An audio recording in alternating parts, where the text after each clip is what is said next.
అండి, welcome to my channel HNN blogs. ఈరోజు నేను చేయబోయేది అయితే అండి మటన్ కచ్చా కబాబ్ అంటారు దీన్ని.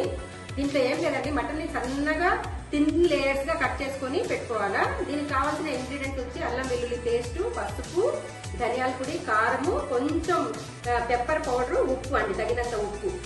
విధానం చాలా సింపుల్ అండి, ఏం లేదు. ఈ మసాలాలన్నీ బాగా కలిపేసి మటన్ కి బాగా కలపాలండి. కలిపితే అన్ని మసాలాలు మటన్ ముక్కలకి బాగా అంటుకుంటాయి. ఆయిల్ వేసి వేడి చేసుకోనండి బాగా. ఈ మటన్ ముక్కల్ని చిన్నగా వేసుకొని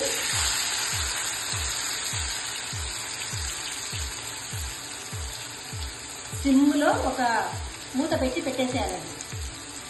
కచ్చా మటన్ కబాబ్ రెసిపీని ట్రై చేయండి. నా ఛానల్ ని లైక్ చేయండి, షేర్ చేయండి, సబ్స్క్రైబ్ చేయండి. Thank you so much.